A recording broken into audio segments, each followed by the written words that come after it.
Sitaram devotees, before we immerse ourselves in this vibrant katha of our beloved Sri Krishna, kindly join me in prayer. Om Vasudevasudam Devam Kansajanam Devaki Paramanandam Krishnam Vande Jagadguru Hari Om Shanti Shanti Shanti Hari Om. Devotees, this morning I will share with you the katha of Sri Krishna and Kaliya, a beloved tale from the Bhagavad Puran. 5,000 years ago in the Dwapar Yuga, Krishna, an incarnation of Lord Vishnu, one of the Holy Trinity, lived in Vrindavan. He took birth to cleanse the earth of evil, which was crumbling under the weight of sinners and their sins. Stories from Krishna's childhood inspire us to be brave and stand up for what is right. Krishna had many interesting encounters with evil forces and with those who did not recognize that he was Vishnu incarnate. This is one such story.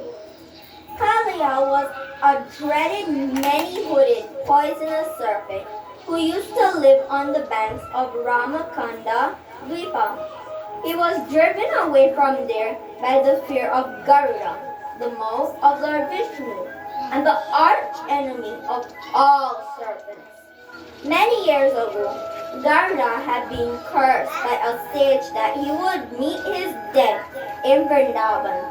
Kaliya knew this, so he chose the banks of Yamuna near Vrindavan as his home, moving there with his family. Kaliya was so venomous that the waters of Yamuna bubbled and churned with his poison and turned black. No one in Vrindavan dared to visit that part of the river or even go near the river banks. One day, Krishna and his friends were playing ball near the banks of the Yamuna river. Krishna, who was a form of Lord Vishnu, slowly drew his friends closer to the part of the river where Kaliya resided. Suddenly, the ball landed in the water. "Let me get it," said Krishna, and before his friend could stop him, he jumped inside the strange waters. Krishna went under the bluish waters of Yamuna. On the shore, his friends yelled in terror, but the boy raised his head and shouted back, "Don't worry, I'll soon be back with the ball." The water felt too cold, and Krishna's skin tingled uncomfortably, but he ignored the feeling. Krishna swam lower and found the plants all burnt and bent, as if they were drenched in acid. It saddened him to see the underwater plants dead and black. He looked around to find out the one who was responsible for it. As his feet touched the bottom, he could see skeletons of small sea animals and fish laying on the riverbed. An uncanny silence reigned over the whole place. It seemed to be the kingdom of death. Suddenly, a strange sound caught Krishna's ears. It seemed like a hissing sound. "Whoever did this is still here," thought Krishna. As if agreeing with him, a huge snake slid out of his sea hole. It was Kaliya. It was truly terrible to see his large body slithering in the water. Bearing his many hoods, he hissed again and faced the little boy. The snake king was surprised but also pleased to see Krishna. What do we have here?" he asked mockingly.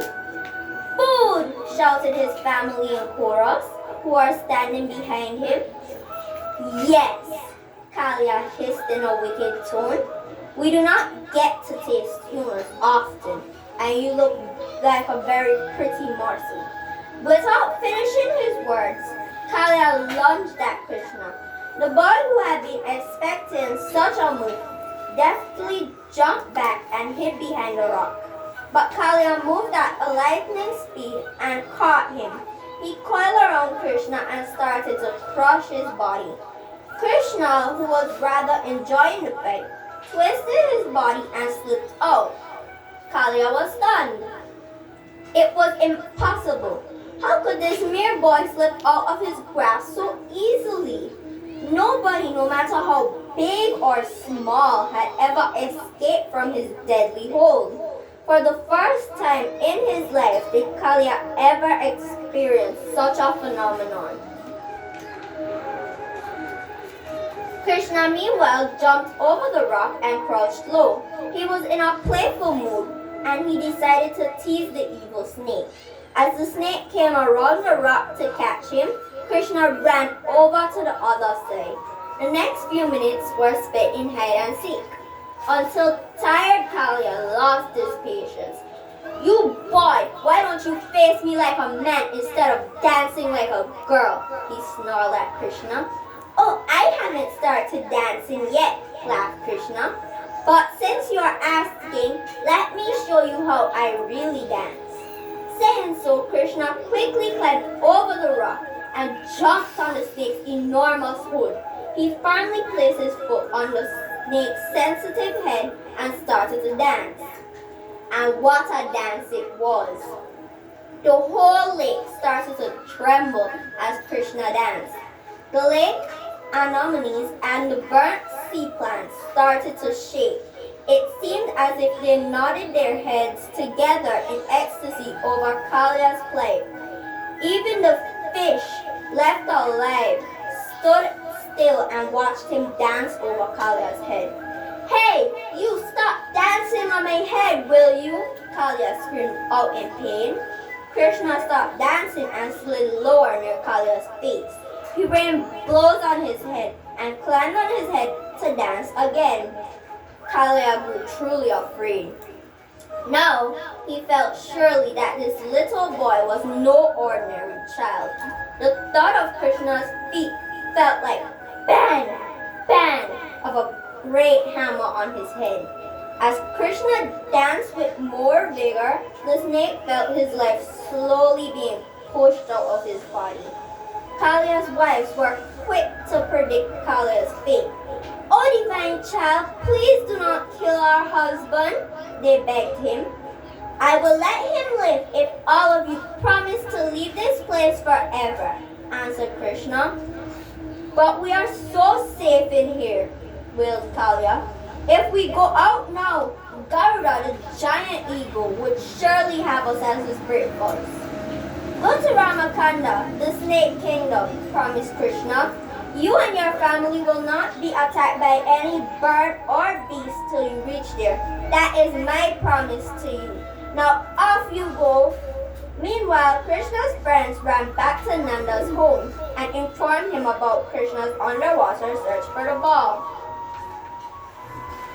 "He has gone under the water for nearly an hour," cried Kausalya, "and hasn't returned since." Yashoda broke into tears. "I had told him," she cried. "I had warned him not to go anywhere. Why didn't he listen? Oh, my Krishna, my Kanaya, what will I do without you?" Nanda too was very much scared. He called aloud for the other Gopalas. All the village folk rushed and followed their chief. Soon Nanda, Yashoda, and everybody from the village found themselves on the blackened woods of Yamuna. There was no sign of the little boy anywhere. Only a deathly silence prevailed everywhere. "Krishna, my son, where are you?" cried Nanda. "Come out, please!" Suddenly, the waters of the lake bubbled and rose above the tallest snake in the woods. The Gopalas moved back. All of them looked in awe and fear as Krishna came out, dancing on top of a huge snake. The snake bent his head in respect as Krishna landed on the shore. Yashoda and Nanda rushed to embrace him. Content with Krishna's promise, Kalia gathered his brood and left Yamuna that very day. True to what Krishna said, neither birds nor beasts attacked the snake family on their way to Ramakanda. Their journey was safe and sound. The river regained its own richness. Devotees, this story not only highlights the bravery and divine play of Lord Krishna, but also conveys themes of purification, mercy, and transformation. How blessed are we this morning to sit and purify our Atma by listening to the Lord's Leela. Before I end my kata, please join me in a bhajan. You can clap your hands and sing along. My everything is through your grace, and by your grace, everything is mine.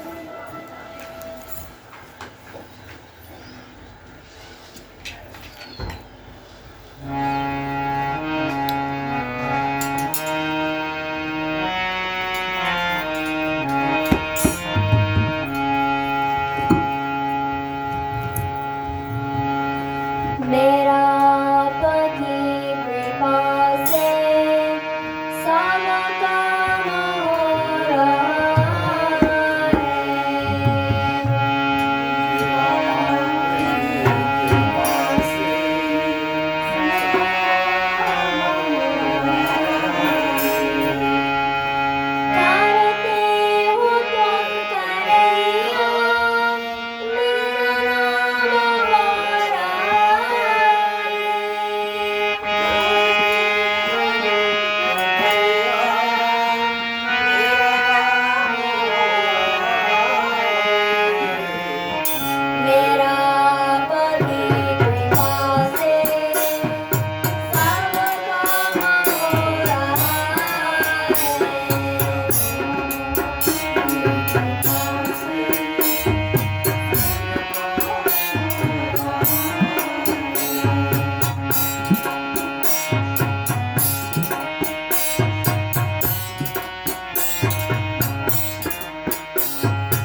your grace, and by your grace, everything is mine.